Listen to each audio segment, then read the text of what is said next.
2월 8일 교회 소식입니다. 오늘 예배에 참석하신 모든 분들을 주님의 이름으로 환영하고 축복합니다. 우리 밝은 교회는 성경적인 교회인 신약교회 회복을 위해 영혼을 구원하여 제자 삼는 삶을 교회의 존재 목적으로 품고 있습니다. 오늘 예배를 통해서 구주이신 예수님을 만나시고 하늘의 복 많이 받으세요. 2026년 사역 표어입니다. 다 같이 읽겠습니다. 시작! 살리시고 채우시는 하나님만을 바라봅니다. 상반기 상콤보 신청이 있습니다. 기간은 2월 1일 주일에서 15일 주일 오후 6시까지 있고 과목은 생명의 삶, 확신의 삶, 경건의 삶, 목자 목녀의 삶, 일과 영성의 삶, 말씀의 삶입니다. 방법은 담당 목자 목녀에게나 개인이 직접 신청하시면 됩니다. 수강료는 3만원이고 담당은 최병기 목자님입니다. 두마게티 단봉선을 위한 선교 앙금. 주제는 한계를 넘어 주님의 사랑을 전하자입니다. 선교 일정은 2월 13일 금요일에서 18일 수요일입니다. 2월 12일 저녁 9시에 교회에서 출발합니다. 귀국할 때까지 돕는 기도 부탁드립니다. 담당은 송미영 사모님입니다. 두마게티 단봉선 선교밤 공연이 있습니다. 일시는 2월 11일 수요일 저녁 8시고 공연은 버스킹 노래 2곡, 워십, 무언극입니다. 담당은 송미영 사모님입니다. 예배 회복이 신앙의 회복입니다. 주일 연합 예배, 복음의 사람, 주님의 제자, 누가복음 시리즈 2, 동역. 수요 예배, 두마게티 단봉선 선교의 밤. 설교 동영상을 보며 말씀의 삶을 살려고 노력합니다. 설교 동영상으로 VIP와 결석한 목원들을 섬깁니다. 돕는 기도 부탁드립니다. 주님, 26년도에는 살리시고 채우시는 하나님만을 바라보며 살아가도록 도와주시옵소서.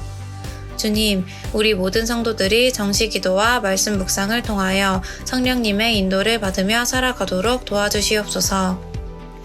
주님, 기도와 섬김으로 목장마다 1년에 한 명의 VIP가 세례받고 2 목장이 분가하도록 도와주시옵소서. 주님, 두마게티 단봉선을 통해 놀라운 응답을 누리도록 도와주시옵소서. 주님, 밝은 교회 식구들에게 하나님과의 만남의 복을 내려주시옵소서. 교회 청소 섬김 목장입니다. 2월 7일은 두마게티 목장, 2월 14일은 주닮은 목장이 섬겨주시겠습니다. 교회 중식 섬김 목장입니다. 2월 8일은 꿈꾸는 목장, 2월 15일은 쉼터 목장이 섬겨주시겠습니다. 항상 교회를 섬겨주시는 밝은 가족들이 자랑스럽습니다. 금주의 한마디, 설날은 가정 복음화의 날. 우리에게 가족은 귀빈 중의 귀빈입니다.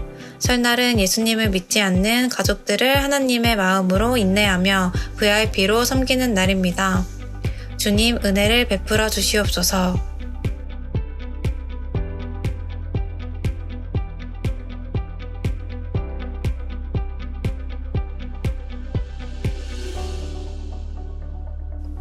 이번 한 주간도 주님 안에서 승리하세요. 감사합니다.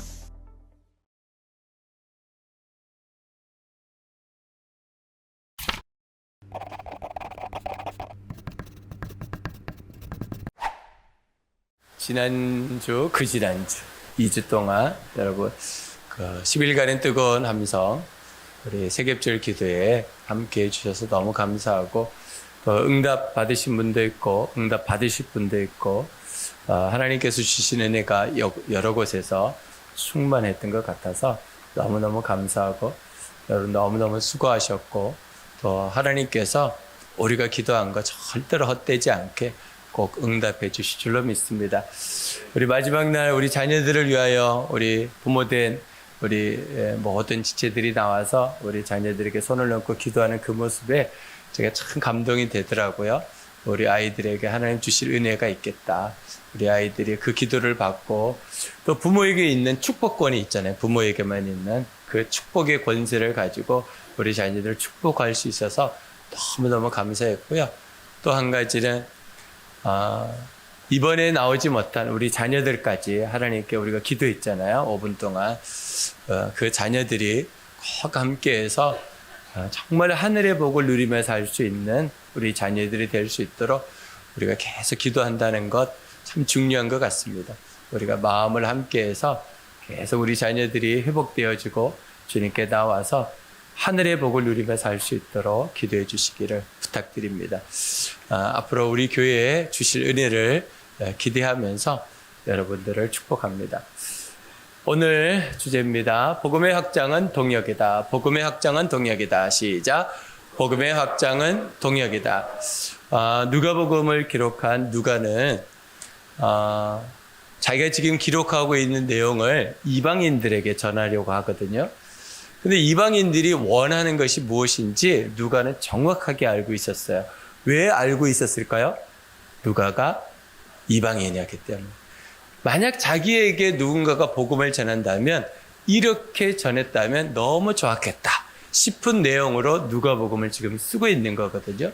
그래서 누가는 굉장히 오랜 시간 동안 예수님과 관련되어 있는 사람들을 만나고 자료들을 만나고 또 그 장소에 직접 찾아가서 인터뷰하고 수많은 자료들을 모아서 누가복음을 쓴 겁니다. 그냥 가만히 앉아서 쓴 것이 아니고 성령의 도우심이 100% 있었죠. 그럼에도 불구하고 누가는 이 역사를 기록하기 위해서 놀라운 또 시간들을 보내면서 기도하면서 이거를 썼다는 것이에요. 특별히 오늘 1장과 2장에는 수많은 사람들이 등장합니다. 근데 그 사람들이 실존 인물이고 그 실존 인물이라고 하는 것을 역사적인 사람들을 내세우면서 사실이다. 내가 지금 얘기하고 있는 이 예수님은 역사적인 인물이고 사실이다. 라고 하는 내용들을 누가는 기록하고 있다는 것이에요. 그래서 복음의 확장은 어느 한 사람만으로 되어진 것이 아니고 수많은 사람의 동역으로 이루어졌다는 것을 누가는 기록하고 있습니다. 우리 교회도 마찬가지죠. 누구 한 사람만으로 교회가 되는 것이 아니고 모든 성도들이 동역하기 때문에 되는 겁니다. 여러분들의 동역에 감사드리면서 오늘 누가가 무엇이라고 우리에게 이야기하는지 나눠보겠습니다. 누가는 예수님의 길을 준비한 사람들이 있다라고 오늘 1장과 2장에 기록하고 있습니다. 그 첫 번째 인물이 사가랴, 엘리사벳이라고 말합니다. 이 사람은 세례 요한의 부모입니다. 세례 요한이 어떻게 태어났는지 그와 또 예수님과 어떤 관계가 있는지를 누가는 꼼꼼히 기록하고 있습니다. 또 예수님의 어머니인 마리아, 아버지 요셉에 대해서도 그를 기록하면서 예수님이 어떻게 탄생하게 되었는지에 대한 내용을 기록하고 있습니다. 그리고 가브리엘 천사에 대해서도 오늘 많은 부분에서 언급하고 있습니다. 사람들만 하나님과 동역하는 것이 아니라 천사들도, 영적인 존재들도 하나님과 동역하고 있습니다. 복음의 확장은 이렇게 사람과 영적인 존재들과 함께 동역하고 있다는 것을 보여주고 있습니다. 그리고 정말 그 당시에 소외받고 천대시 받았던 목동 시몬이라는 사람은 예루살렘의 의인이다 이렇게 말하고 안나는 80살이 된 여선지자다 이렇게 말합니다. 이렇게 많은 사람들이 예수님을 중심으로 동역하고 있습니다.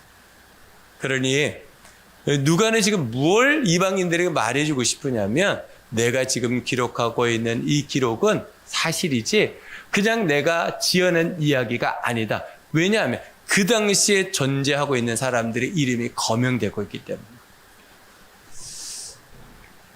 예수님은 이 땅에 오셔서 수많은 사람들을 만나시고 또 그들에게 복음을 전하셨지만 누가는 그 예수님이 오시기 전 예수님을 기다리고 예수님을 바라보고 예수님을 구주와 메시아로 오실 것을 또 기대하면서 기도하고 있었던 사람들을 오늘 1장과 2장에서 기록하고 있습니다. 그래서 갑자기 예수님이 나타난 것이 아니고 수많은 사람들이 메시아를 기다리고 있었고 구주가 다윗의 동네 베들레헴에 태어날 것을 알고 있었다는 거예요. 그래서 이것은 역사다라고 이야기하고 있습니다. 그 중에 우리가 지난주에도 봤지만 가이사 아구스토 로마의 황제도 다시 등장합니다. 뿐만 아니라 누가복음 2장 2절에 이 첫 번째 호적 등록은 구레뇨가 시리아의 총독으로 있을 때 한 것이다. 이렇게 말하면서 구레뇨라고 하는 사람을 등장시킵니다. 실존 인물이고 이 사람이 시리아 총독이라는 것을 다 알고 있는 거예요. 이방인들에게 기록하기 때문에 이방인의 이름을 거명하면 사람들이 훨씬 설득이 잘 되지 않겠어요? 그래서 이방인들의 이름을 거명하면서 내가 지금 쓰고 있는 것은 사실이다, 역사다 라는 것을 말해주고 있는 것입니다. 이 당시에 호적 등록을 했어요. 그래서 예수님의 부모가 어디로 오죠? 요셉의 고향 베들레헴으로 오게 됩니다. 호적 등록은 두 가지 이유에서 하게 된다 그래요. 첫 번째는 호적을 등록하면서 이 사람들이 징집할 수 있는가, 군인으로 징집 가능한지 안 한지를 따지기 위해서 호적 등록을 한대요. 그런데 그 당시에는 로마가 세계를 지배하고 평화를 이루고 있었기 때문에 징집 문제는 아니었을 거예요. 호적이 또 하나의 목적이 있습니다. 그것이 세금 문제였습니다. 세금을 걷기 위해서. 이 사람들은 호적을 정력을 한 다음에 이 집에 몇 명이 사는지, 이 사람이 어떤 위치에 있는지를 알고 얼만큼의 세금을 걷어들일 수 있는지가 다 밝혀지는 거예요. 그래서 호적을 등록하게 했다는 거예요. 근데 이 당시에 로마 사람들이 세금을 징수할 때 로마 사람들이 했을까요? 아니에요. 유대인들을 세워가지고 그 사람들을 세리라 그러잖아요. 세금을 징수하는 사람들. 그 사람들에게 월급을 줬을까요? 안 줬대요. 그럼 이 사람들은 어떻게 월급을 자기들이 받았을까요? 사람들한테 세금을 받을 때 자기 월급까지 받는 거예요. 그래서 2배, 3배를 뜯어내는 거예요. 그래서 이스라엘 사람들이 세리를 죄인 중에 죄인이라고 말해요. 가장 나쁜 사람, 로마의 앞잡이 중에 앞잡이. 마티가 세리였잖아요. 얼마나 욕먹은지 모릅니다. 그러고 난 다음에 뭐라 그래요? 내가 만약 누구의 것들을 도둑질한 거 있으면 내가 3배 이상 갚겠다. 이렇게 회개한 사람은 그렇게 합니다. 그래서 이 모든 이야기가 사실이라고 누가는 지금 계속 이야기하고 있는 것입니다. 세례 요한이 있습니다. 요한이라는 이름은 주님은 은혜로우시다 라는 뜻이래요. 근데 이 요한이 태어날 때 아버지 이름이 사가랴거든요. 그러면 태어나는 아이의 이름은 누구 이름을 따라가냐면 아버지 이름을 따라가요. 그래서 요한이 태어나서 사람들이 이제 정결 의식을 하고 아예 이름을 지어주려고 누구 아들이지? 사가랴 아들임. 그러면 이름을 사가랴라고 해야 되겠네? 라고 했을 때 엘리사벳이 막습니다. 그렇게 하면 안 됩니다. 사가랴고 지으면 안 됩니다. 이름을 요한이라고 지어야 됩니다. 그랬더니 사람들이 깜짝 놀란 거예요. 가문의 사람들이. 왜 요한이라고 해? 우리가 지금 그렇게 한 적이 없는데? 그랬더니 사가랴가 딱 일어납니다. 아버지가. 그렇게 해 주십시오. 이유가 있습니다. 그러면서 아버지가 강력하게 요구하고 어머니가 강력하게 요구하니까 그 가문에서 독특한 이름이 나온 것이 요한이었습니다. 세례자는 나중에 성장한 이후에 30살이 되었을 때 요단강에서 세례를 베푸니까 사람들이 세례자 요한, 세례 요한 이렇게 불렀다는 거예요. 예수님과 세례 요한은 몇 살 차이나 날까요? 6개월 차이 납니다. 6개월. 달랑 6개월 차이 나요. 달랑 6개월. 연도는 모르겠어요. 그러나 6개월 차이 난다고 성경은 이야기하고 있어요. 가브리엘 천사의 말입니다. 누가복음 1장 15절로 17절입니다. 그는 주님께서 보시기에 큰 인물이 될 것이다. 그는 포도주와 독한 술을 입에 대지 않을 것이요. 어머니 뱃속에 있을 때부터 성령을 충만하게 받을 것이며 이스라엘 자손 가운데 많은 사람 그들의 주 하나님께로 돌아오게 할 것이다. 가브리엘 천사가 누구한테 얘기한 걸까요? 사가랴한테, 아버지한테. 사가랴가 제사장이니까 순서가 되어서 24조 그 제사장의 반열이 있어요. 근데 사가랴가 소속된 것은 8조야, 8조. 8조에 소속된 사람이 마침 그날 분향 담당이야, 사가랴가. 그래서 밖에는 사람들이 기다리고 성전 안에 들어가서 분향을 하는 거예요. 그런데 사가랴에게 누가 나타나냐면 천사가 딱 나타나는 거예요. 천사가 나타나면 두 가지의 목적이 있습니다. 하나는 죽든지 하나는 복을 받든지. 그러니까 사가랴가 놀래가지고 막 두려워해요. 그랬더니 가브리엘 천사가 두려워하지 말아라. 그러면서 너의 가정에 하나님이 복을 주시는데 자녀가 태어나게 될 것이다. 라는 것을 얘기해요. 왜냐하면 오늘 우리가 5절 말씀을 읽었지만 사가랴와 엘리사벳이 아이가 없었다. 이유는 나이가 많았기 때문에 하나님께 태문을 열어주지 않았기 때문이라고 얘기해요. 그리고 그 가정에 요한이라는 아들이 태어날 것인데 그 아들은 앞으로 어떤 일을 하게 될 것에 대해서 사가랴에게 가브리엘 천사가 전달하고 있는 겁니다. 가브리엘 천사는 보통 기쁨의 소식자라고 말하고요. 미가엘 천사는 전쟁의 소식자, 전투하는 천사다 이렇게 말해요.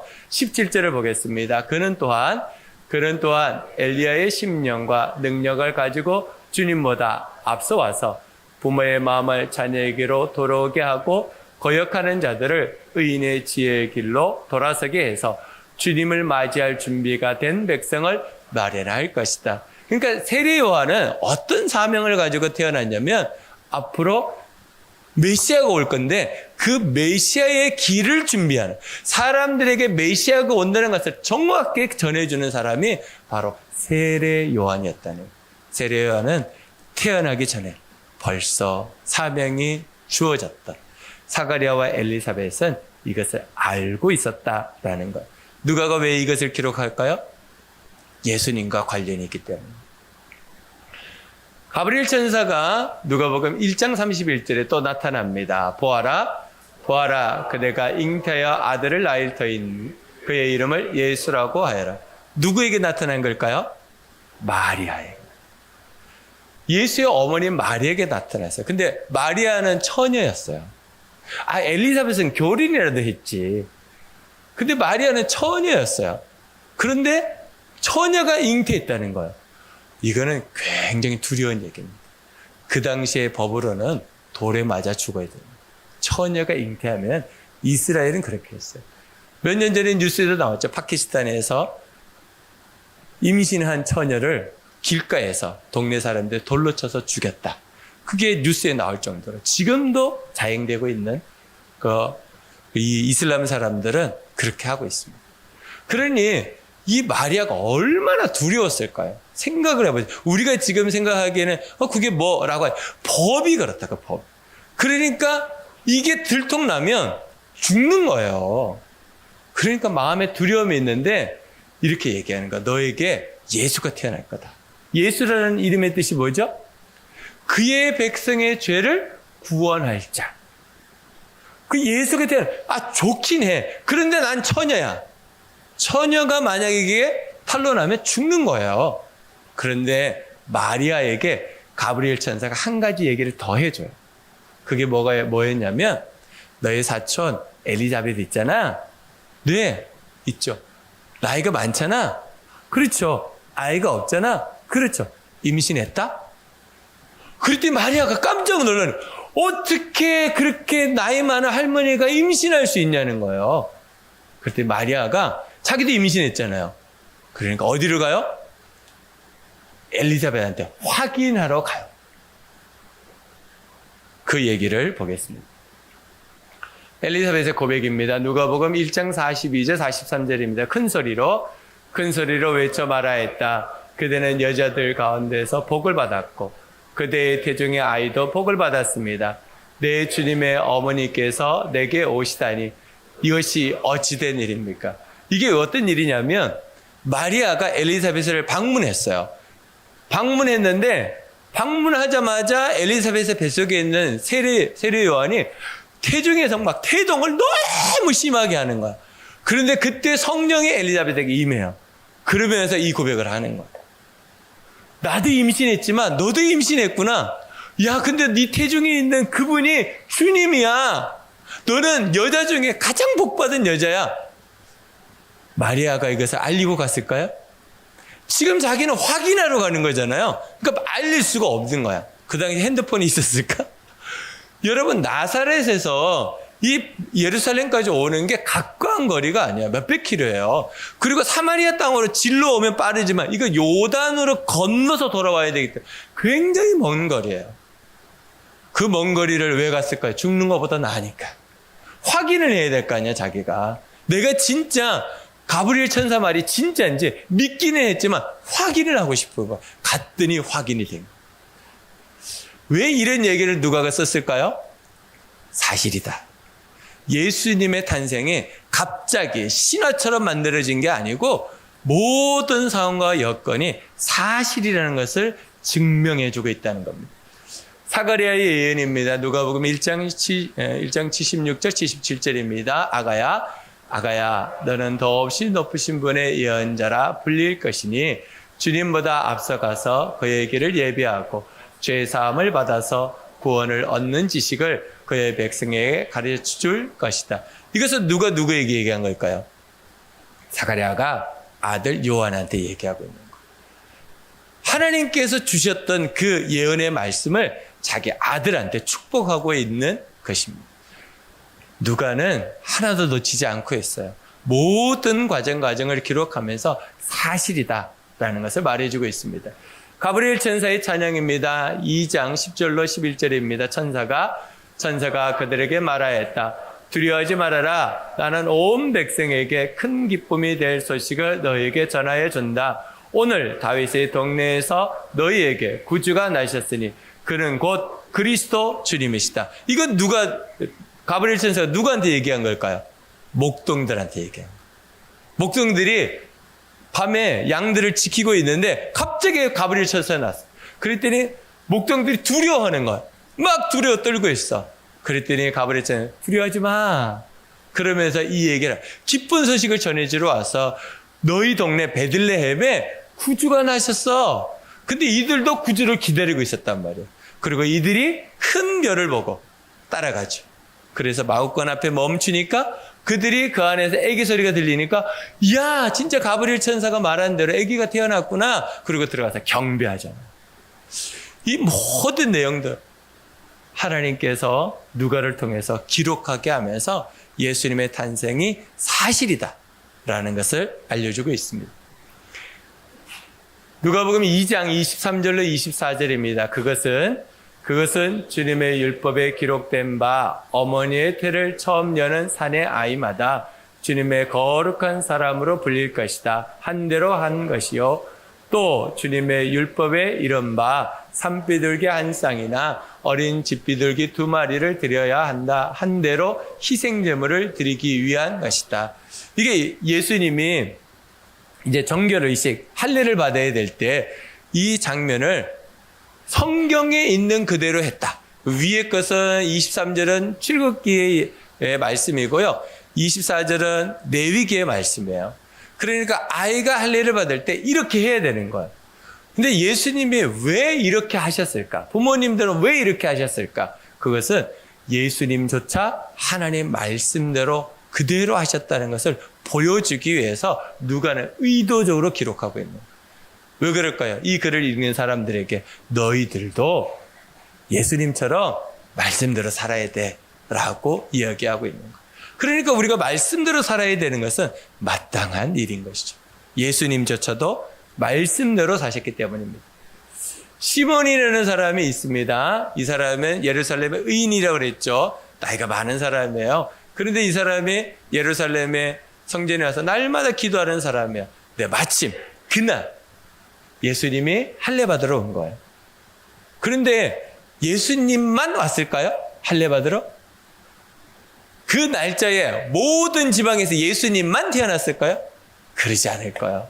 아마 그날에 더 많은 아이들이 태어났을 거예요. 근데 시몬이 성령에 임하시니까 그 많은 아이들 중에 딱 하나 예수님을 알아본 거죠.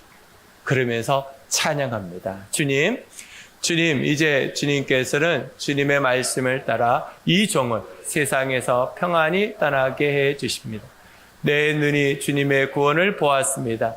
주님께서 이것을 모든 백성 앞에 마련하셨으니 이는 이방 사람들에게는 계시하는 빛이요 주님의 백성 이스라엘에게는 영광입니다. 시몬이 나이가 많다는 거죠. 이제는 내가 죽어도 여한이 없습니다. 저는 보았습니다.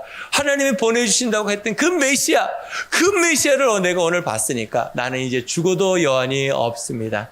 하나님이 약속하신 대로 이루셨군요. 라면서 찬양합니다. 그러면서 이렇게 말해요. 이방 사람들에게는 계시하는 빛이요. 계시라는 뜻은 감춰지는 것이 드러나다, 밝히 보이다 라는 뜻이거든요. 이방인들에게는 복음이 없었어요. 이스라엘 사람들은 자기가 선택받은 민족이라 그래서 자기들만 구원받는다고 생각했어요. 그런데 시므온을 통해서 뭐라 그러면 이 예수님은 이방인들에게도 빛이 될 거다.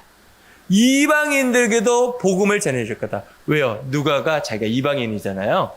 그러니까 이방인들에게 글을 쓰고 있잖아요. 너희들조차도 구원받을 거야 라고 얘기하고 있는. 그래서 우리가 구원받은 겁니다. 우리도 이방인인데. 이방인의 계시된 빛, 그분이 바로 예수님이고 이스라엘 사람들에게 영광이 될 것이다. 너희들이 그렇게 기다리고 기다렸던 그 메시아가 진짜 왔다. 하나님이 기뻐하는 얼굴, 그게 영광이라고 그랬잖아요. 하나님이 기뻐하는 얼굴로 너희에게 보내주신 분이 예수님이야 라고 말해주고 있는 거예요. 마지막으로 여선지자 안나의 고백이 남았습니다. 2장 38절입니다. 바로 이때 그가 다가서서 하나님께 감사를 드리고 예루살렘의 구원을 기다리는 모든 사람에게 이 아이에 대하여 말하여. 안나는 80살이었다고 그래요. 이 당시에 80살이면요 지금으로 보면 100살이 넘는 나이예요. 이 당시에는 굉장히 사람들이 수명이 짧았다 그래요. 근데 이 여선지자가 날마다 금식하며 기도하며 하나님의 은혜를 구하면서 메시아를 기다리고 있었다는 거예요. 그런데 이날 메시아를 본 거죠. 그리고 하나님 앞에 찬양을 올려드리는 거예요. 바로 내가 이때를 위해서 내가 이때까지 살고 있었구나. 그러면서 사람들에게 말하는 거예요. 메시아가 오셨다. 우리를 구원할 분이 오셨다라고 전하고 다녔다라는 거예요. 이 모든 사람들이 하나님과 동역한 사람들입니다.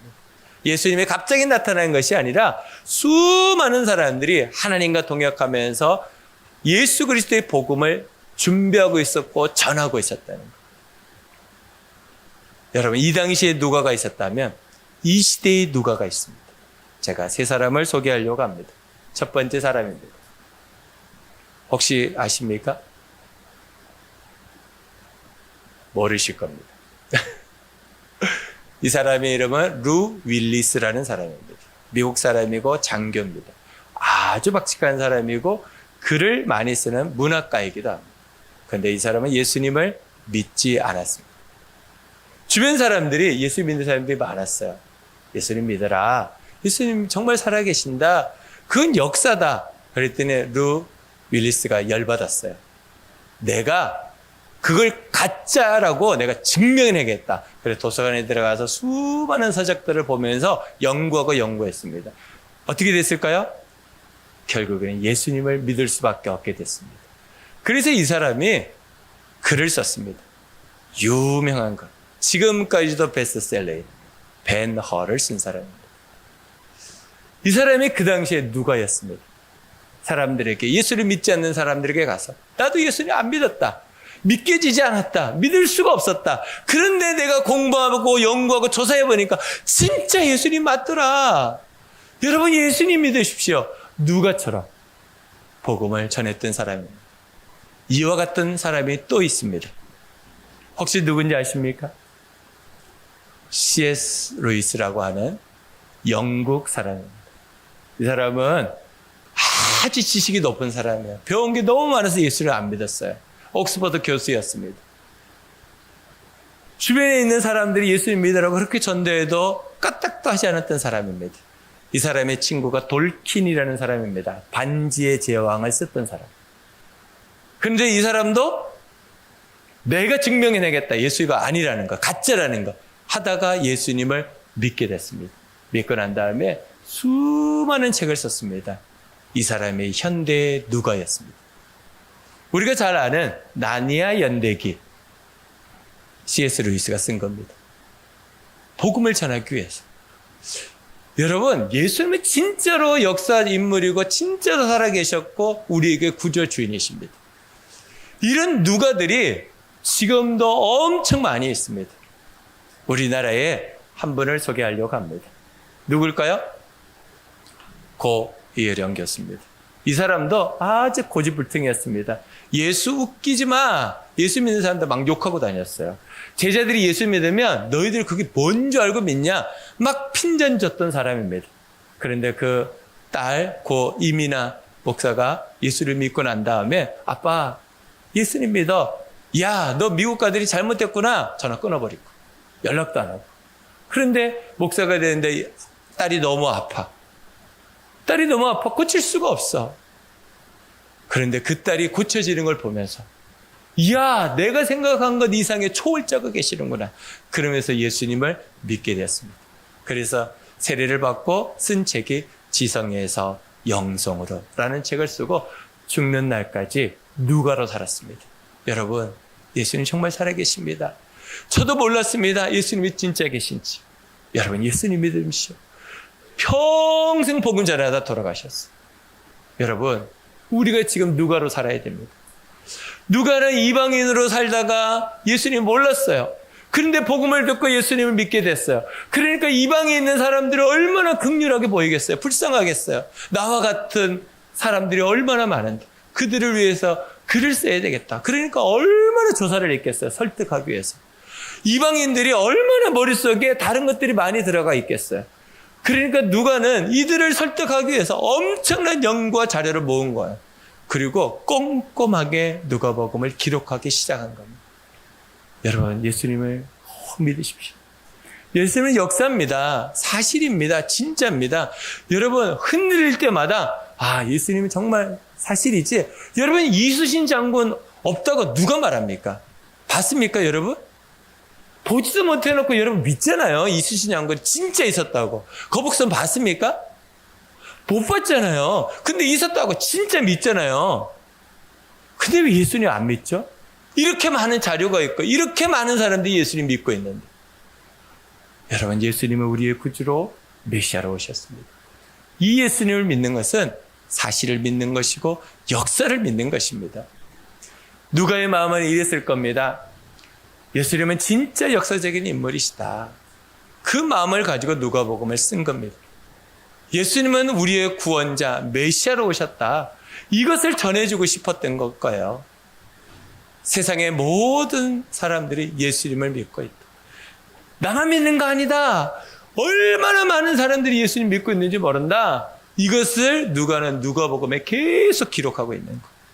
그러니까 나중에는 예수님을 믿어야 된다. 그리고 예수님 믿는 사람이 있다. 그 믿는 사람들 땅끝까지 가서 복음을 전하고 있다. 그래서 사도행전을 기록한 거예요.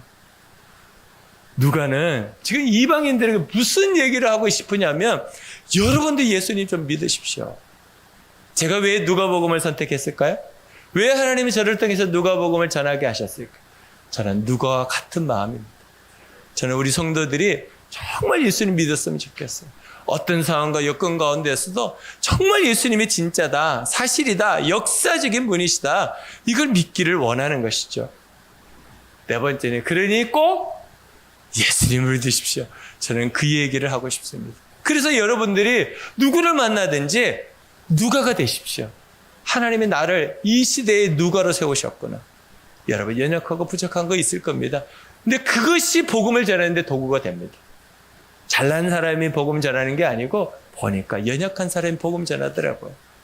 하나님이 주신 선물이라고 믿고 그것으로 복음 전하는 누가가 되시기를 주님의 이름으로 축복합니다. 왜 꼭 예수님을 믿어야 할까요? 사람들이 질문이잖아요. 왜 믿어야 할까? 인생에 고통이 있기 때문입니다. 여러분, 지금 이렇게 과학이 발달되고 의학이 발달되고 이렇게 발전된 이 시대에 고통의 문제를 해결할까요? 못할까요? 고통의 문제를 해결할 수가 없습니다. 정신적인 고통, 육체적인 고통 해결 못합니다. 왜 그럴까요? 왜 해결을 못할까요? 그렇게 똑똑한 사람들이 많은데 이것은 하나님의 저주이기 때문입니다. 하나님이 주신 저주는 사람이 해결할 수 없습니다. 오직 해결의 길은 한 길밖에 없다고 예수님 말씀하셨죠. 오직 예수밖에 없는 거죠. 왜 예수님 믿어야 될까요? 이 고통의 문제는 예수를 믿을 때만 해결됩니다. 아멘. 사람은 죽음을 이길 수 없습니다. 이길 수 없죠. 그죠? 오고 오는 시대에서 나는 안 죽는다 그랬던 사람들이 많았습니다. 그런데 다 죽었습니다. 지금도 나는 안 죽어 그러는 이단들이 있습니다. 다 죽을 겁니다. 저는 확신합니다. 죽을 겁니다. 문선명 안 죽는다 그랬거든요. 죽어가지고요, 썩어가지고 지금 어떻게 형체나 있을까? 죽습니다. 이만희 죽을 겁니다. 한학자 죽을 겁니다. 장길자 하나님의 교회 죽을 겁니다. 다 죽어요. 안 죽는 사람 없대. 죽음을 못 이기게 하셨다. 누가요? 하나님이 그렇게 하셨다고. 왜요? 예수님 믿으라고. 예수님 믿어야지 영생이 있지. 예수님 믿지 않으면 없으니까 사람들이 그걸 모른단 말이에요. 그러니 우리가 왜 예수님을 꼭 믿어야 될까요? 사람 죽으니까. 왜 예수님 믿어야 될까요? 천국과 지옥이 있기 때문에. 여러분, 천국이 있어요. 지옥이 있어요. 그래서 사람들이 예수 안 믿는 사람이 죽기를 무서워하는 거예요. 왜요? 죽은 다음에 지옥이 있다는 걸 알아요. DNA가 알아요. 하나님이 거기다 넣어놨어요. 그래서 죽음 그러면 두려움이 있는 거예요. 예수 믿는 사람은 죽음을 두려워하지 않아요. 왜요? 천국에 있는 거 믿으니까. 그러니까 어떤 사람이 이렇게 말하잖아요. 빨리 죽고 싶다. 왜? 천국 가니까. 여러분, 천국과 지옥이 진짜 있습니다. 왜 예수님을 꼭 믿어야 될까요? 천국과 지옥이 있으니까. 왜 예수님을 우리가 꼭 믿어야 될까요? 하나님의 자녀의 복을 누리기 때문이에요. 하나님의 자녀의 특권을 주셨다. 영접하는 자고 그 이름을 믿는 자에게 하나님의 자녀가 되는 특권을 주셨다. 특권을. 그러니까 우리가 하나님께 기도할 수 있는 거예요. 하나님 도와달라고 얘기할 수 있는 거예요. 하나님 함께 해주세요라고 요구할 수 있는 거예요. 하나님의 자녀의 복. 이 복이 우리에게 있단 말이에요. 그러니 예수님 꼭 믿어야죠. 여러분, 이것을 복음으로 전하면 얼마나 좋겠습니까? 여러분 주변에 예수를 믿지 않고 있는 사람들에게 이 복음을 전하십니다. 여러분의 삶 가운데 여러분이 누가의 삶을 사는 것입니다. 그럼 어떻게 예수님 믿을 수 있을까요? 어떻게 하면 예수님 믿을까? 죄인임을 인정하고 회개해야지 믿을 수 있습니다. 그냥 믿는 게 아니고 회개해야 됩니다. 하나님, 난 죄인입니다. 그럴 때 예수님이 나의 구주와 주인이 되어주시는 거죠. 예수님은 나의 마음의 구주로 모셔야 됩니다. 내 마음에 영접해야 된다 그랬잖아요. 내 마음에 모셔야 드려야 돼요. 그러니까 날마다 예수님 나의 구주와 주인이 되어주십시오라고 기도해야 돼요.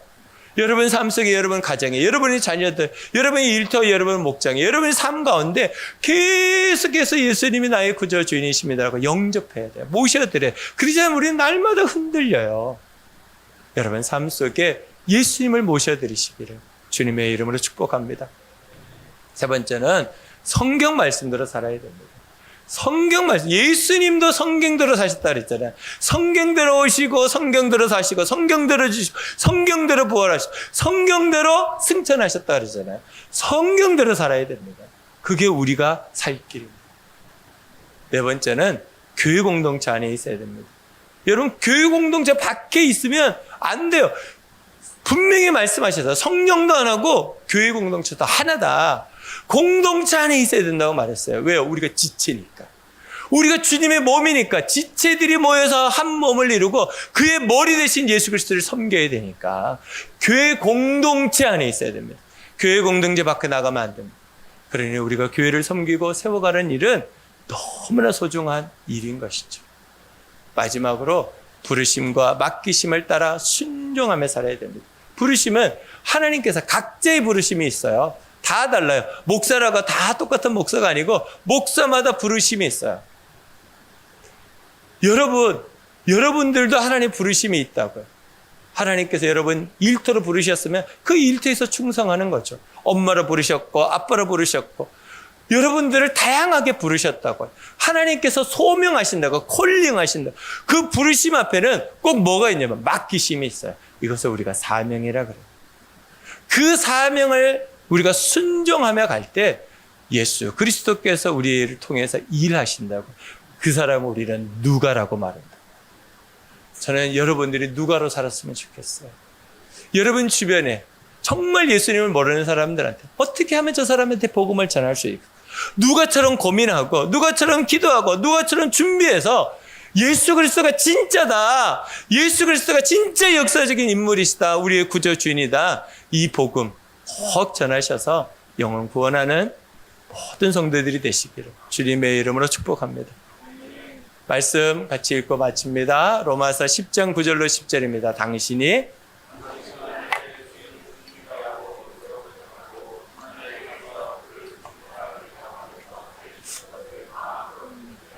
구원을 얻을 것입니다.